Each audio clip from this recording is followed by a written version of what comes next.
Hello, tubers, and welcome back to Blogue, my vlog where we discuss the many facets of pop culture and whatever else tickles my fancy. Today, I'm going to be starting a new video series called The Books That Raised Me. In this series, pretty much what's going to happen, like I said in the first video, my whole point in starting this channel was to kind of get back to myself and remember the things about myself that I have forgotten in the past few years, just as life has hit me like a freight train. Part of that process is me rereading books that I grew up with, in the hopes that maybe I will shed some light, maybe those books will shed some light on how I ended up the way that I am today. Why am I the person I am right now? Because whether we realize it or not, when we're young and our minds are developing, all the things that we read have some effect on us subconsciously, and probably take a pretty big part in establishing like what our values are. For instance, many professors and experts in psychology suggest that millennials who grew up reading the Harry Potter books are also much more likely to be more tolerant of minorities, less prejudiced. They also, I was listening to a podcast called Imaginary Worlds, and they were discussing a lot of different things about the Harry Potter books, and we're touching on just a lot of stuff that really hit home for me about how they could even, like, rereading them as an adult, if you read them as a child, could even help someone heal from past trauma, or heal from depression or other types of mental illness, which I thought was really interesting, and they made some really good points. So you should definitely go check out that podcast. It's called Imaginary Worlds. The episodes are, there's one called Dumbledore's Army, there's one called The Sorting Hat, there's another one about being split up into the houses. There's a lot of good conversation in those, so I highly suggest them. We are not talking about Harry Potter today, though. I am rereading the first book right now, so that will probably happen in the next video for the books that raised me. Today, though, we're going to be talking about a series that I grew up with. I really loved this series. I don't know how many people have heard of it. I have tried to find the fandom on Tumblr, and it's there. It's very sparse, but it's there. But this series isn't really very as well known as I would have expected it to be growing up. Now rereading it, I've reread the first book, and I still love it, but I found that it was a little bit harder to read. It was very just I don't know. The character development wasn't what I wanted it to be in some places. Just the overall development, the world building and everything, it wasn't that great. But there was some very good thematic content. There was some good discussion going on as far as themes and ideas, and so I'll talk about that a little bit later in the video. But first, let me actually tell you what the series is. Let me know if you've heard of it. It is the Pendragon series about Bobby Pendragon, who is a traveler, and he is tasked to travel to many different territories throughout the universe, all in different times and places in space. And save them, I guess. He's, typical 15-year-old gets picked to go on intergalactic journey to save the world and many other worlds, because that's just what you do when you're 15, right? So yeah, Pendragon. We're going to talk about this one. This is the first book. It is called The Merchant of Death. And this here, we're going to talk about this a little bit too. So this is called Book of the Travelers. Pendragon Book of the Travelers. Book 2 of the Travelers. I'm sorry. And so basically what this one is there's a bunch of other travelers aside from Pendragon. He's just the focal point of the series. There's about 9 or 10 books. 1, 2, 3, 4, 5, 6, 7, 8, 9. There's 10 books in the series, and then 3 of these Book of the Travelers. And each of the Book of the Travelers, there is 3 short stories focusing on the other travelers that we meet on Bobby Pendragon's journey. So we are going to first focus. We're going to first talk about the first book in the series, Merchant of Death, and then we're going to talk about Alder's story. Alder, who is the traveler from Denderon, which is the territory that we visit in the Merchant of Death. There's also another traveler that we get to meet. There's actually a few other travelers, but there's like an older generation of travelers that are like tasked for raising the young generation up. So we see some of them. We also see this girl here. Her name is Lore. She's part of the younger generation. And she has also traveled to Denderon from her home territory of Zadea. So when Bobby travels from Earth, or Second Earth, which is like present day Earth, and there's also a First Earth, which is like in the past. It's in, I believe it takes place in the 30s, but that's like 2 books away, so we'll get to that when we get there. And then there's also a Third Earth, which is like future, and the technology's all, so we'll get to that too later on. First though, the Merchant of Death. So basically, what these books are about, they are about Bobby Pendragon primarily. But beyond that, they're about a group of travelers who are tasked with saving Hala. And Hala is the universe, I guess. It's all these different places and different time periods with numerous suns, some of them. And yeah, I mean, Bobby is just traveling through space and time, meeting all these different travelers and working with them to save all of these different territories from I guess moving in the wrong direction. All of these territories are coming to a turning point, and they can either turn one way and work their shit out and everything is good, or they can turn the other way and everything is just falls apart and is just complete destruction. And yeah, so they're trying to prevent that from happening. The antagonist in this is named Saint Dane. He is also a traveler, but he's like a traveler gone rogue. So he wants all of these territories to turn the bad way. Like he's trying to push them over the edge and send them into chaos and destruction, so that once all of that happens, he can come back and be the savior that picks up the pieces and like is ruling all of them, I guess. So these travelers get around. Like I said, they're traveling through time and space. Bobby is from Earth, Second Earth, which is like present day Earth, and his uncle comes and gets him one day while he's like macking on some girl right before a big basketball game for his high school, and takes him to downtown New York, some shoddy little area in downtown New York, and to some abandoned train station where they meet Saint Dane for the first time and have like a little gunfight, and Bobby's just like shitting his pants because he's like, what the fuck is going on? There's like he's not really told a whole lot. And he has to like run down to the train tracks and avoid the electric rail and avoid these things that are called quigs, which are just like big vicious dogs with yellow eyes. But every territory has its own version of quig, so that's just the quig for Second Earth.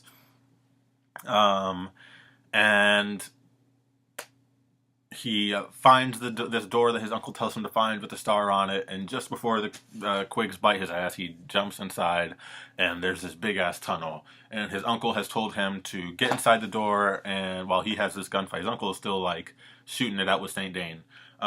His uncle has told him to get inside the door and call out Denderon. And so Bobby does so, and then there's some music, and this light starts to grow from the end of the tunnel, and it comes all the way, and it grabs Bobby, and it shoots him off. And he's just like flying around in this tunnel. The rock, it's like made of stone originally, but once all the magic starts to happen, it like turns like clear, and it looks like there's stars and everything out, and he's out and traveling through space or something. And then it drops him off on the territory of Denderon, which is very different. It has 3 suns.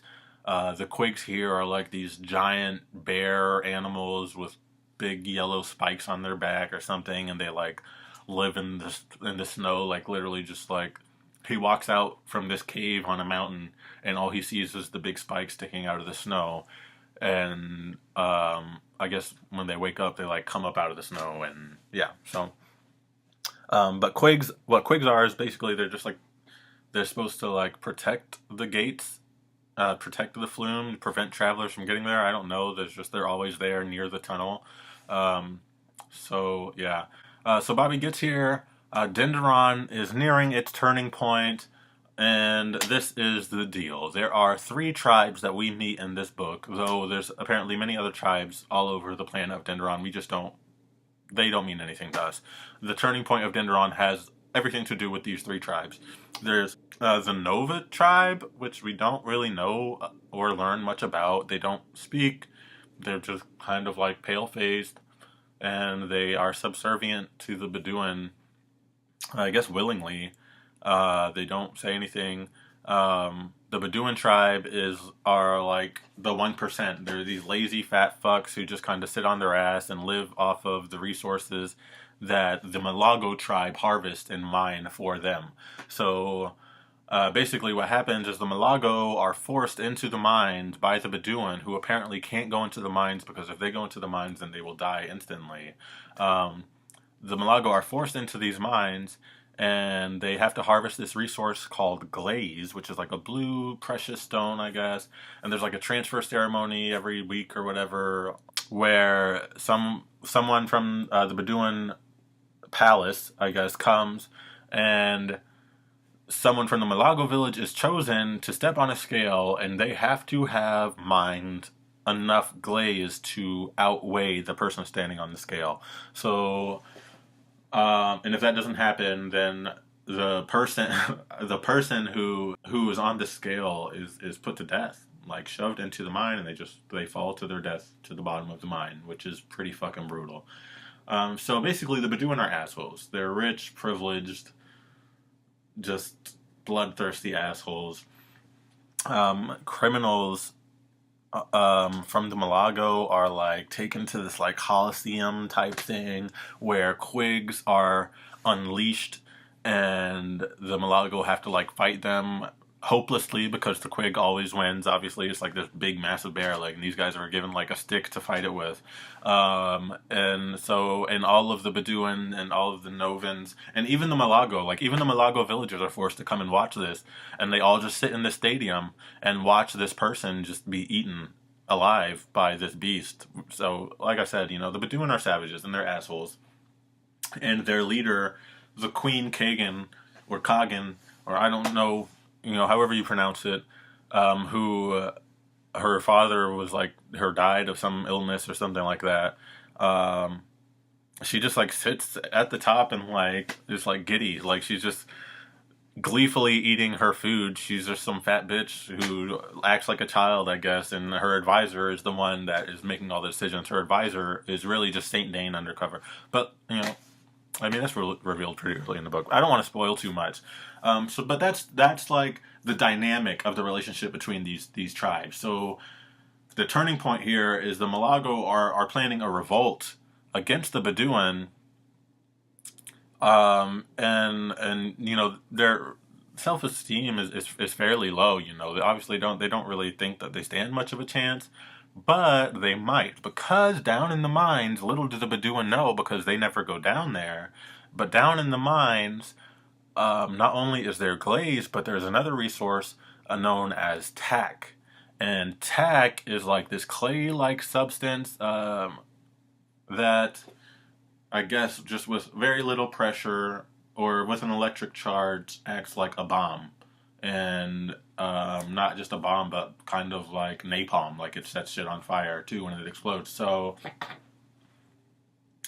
this to them is like hope. They're like planning to use this in their revolt, but the travelers don't want them to do that, because for the Malago, who have had no power and have been oppressed for ages and ages, this tack is like, it's too much to bear, because what would happen essentially is that they would take this tack and get power, like they would use it obviously to overcome the Bedouin, but then they would also use it to take over all of Denderon, and they would pretty much just switch places. So then the Malago would be on top, and the Bedouin and all the other tribes would be like beneath them, and they would just dominate everything, which isn't what we want. We want equality. We want level ground, and not for the people down here to just kind of come up and stomp on the people who were above them before. So Bobby is tasked, though he doesn't really know that that's there's just a bunch of shit happens, right? And it just makes shit complicated. And Bobby fucks some shit up by bringing some things back from he just fucks shit up. He just fucks shit up. All right, he doesn't mean to. It's not intentional. He's just trying to do his best to help, and it just blows up in his face. But you know, what happens happens. You know, that's life, right? We all make mistakes. We're only human, and so there is a good theme. There's also, you know, as you can tell, there's themes of oppression, discrimination, and prejudice. There's themes of like responsibility and having to take responsibility for something that maybe you never really wanted to take responsibility for in the first place, which is something that happens. You know, we sometimes things fall into our lap and we don't like it, but we've got to deal with it. And that's kind of what happens to Bobby. He never knew he was a traveler. Like I said, his uncle just kind of came, picked him up, and threw him into this mess, and he has no choice but to deal.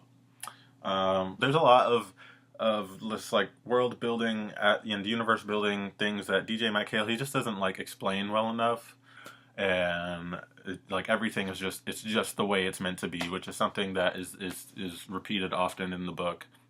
But there's not very much explanation, because Saint Dane gets taken to all these territories, and he like just ages and ages before Bobby gets there, and his Uncle Press is his name, and all these other travelers. They get there pretty much at this point where it's like Saint Dane has already been here forever, doing his due, and just pretty much just like setting up the pieces to send the territory into chaos.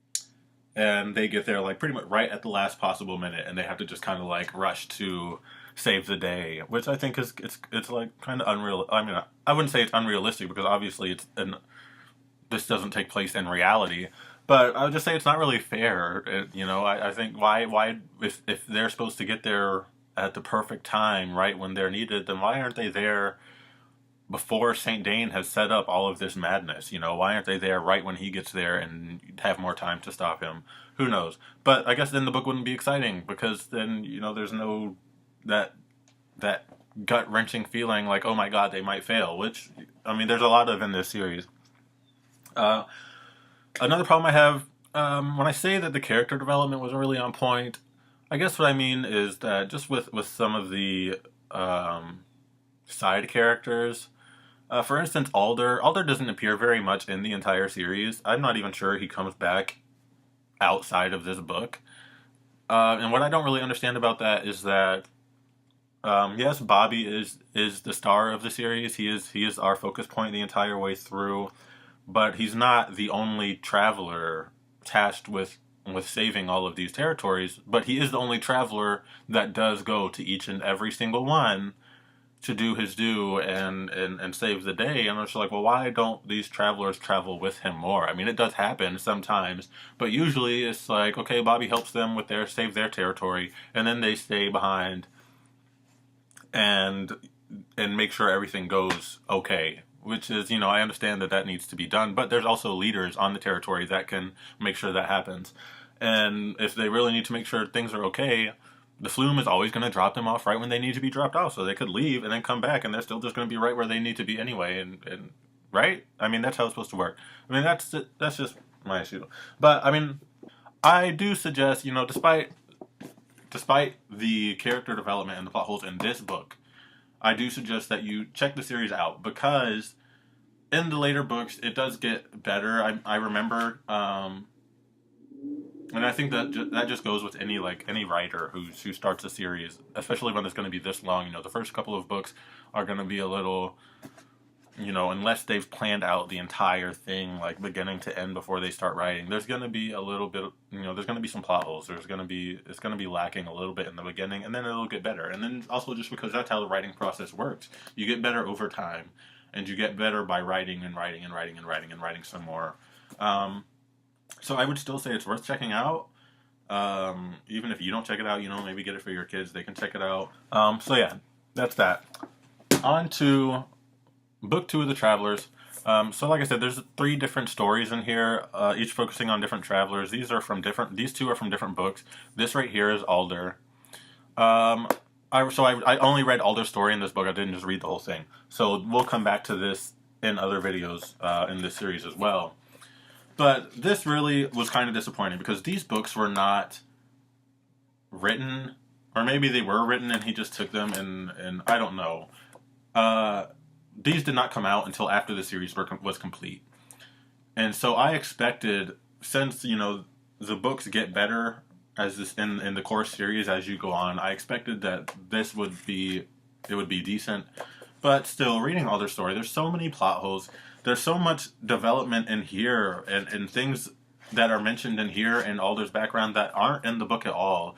For instance, one of the things these travelers do, they have this ring that is like a mini flume. The flume is the tunnel that they travel through. This ring is like a mini flume, and they write these journals of what's going on, and they send it back to their home territory to somebody that they trust, right?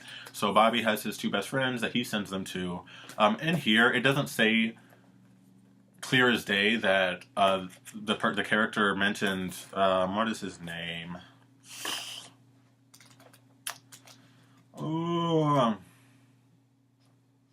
Gavis is going to be that person. It doesn't mention that Gavis is going to be that person for Alder, but you can just kind of infer, because Alder he has no friends. Like, he's kind of like the loser of the Bedouin Knights. Nobody really likes him. They think, you know, they just like bully him all the time, which is kind of sad. Like, I will say, I felt for the kid in here, but I mean, just there's so many aspects of his personality that came out in here that you don't see. It's not even mentioned in book 1 of Pendragon and The Merchant of Death. And I thought that was kind of disappointing, because I feel he's just as big a part of this entire battle for Hala as Bobby is. You know, Bobby is not. There is no, like, Bobby, you're the chosen one. It's all of these travelers are supposed to do this, so they should be given equal merit, I believe. But there's none of that. The older gen traveler that teaches Alder and trains him to be a knight, and that just like tells him is supposed to tell him what he is. He's just kind of in the book, teaches him to be a knight, and then he's like vaguely just disappears.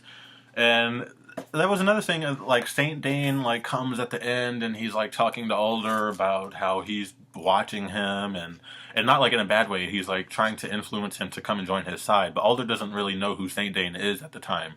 So he's like Saint Dane is like, oh, you know, you can work for the king before the king dies and Queen Kagan takes over. You know, you can be like one of the king's chosen knights or whatever. And Alder's like, oh my god, you know, I've been bullied my whole life and everybody thinks I'm a loser, and now I have this opportunity. And it just kind of ends there, and it's just, so it has this like open ending, because you don't really know what happens in between. None of this is mentioned in this book. Like, you don't.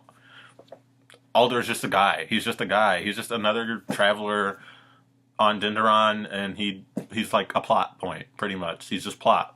And I thought that was kind of annoying. I'm not going to just read them all. I'm not going to marathon them and just read them one right after the other. Like I said, I finished reading this one.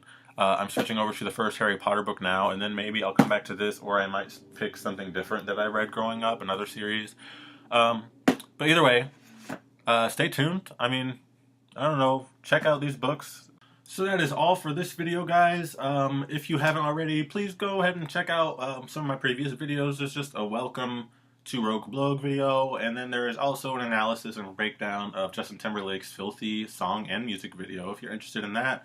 If you'd like to read my review of the Man of the Woods album, which came out on Friday last week, then you can find that on my Tumblr. I'll put a link below to the blog entry itself. And then just, you know, if you like the other stuff that you see on my Tumblr, check it out, follow it, subscribe, thumbs up, do whatever, leave some comments. If you read the Pendragon series, let me know. Like, let's talk about it. Let's discuss it. What do you think about it? Have you reread it as an adult? If you read it as a kid, you know, let's have a conversation. Otherwise, bye-bye.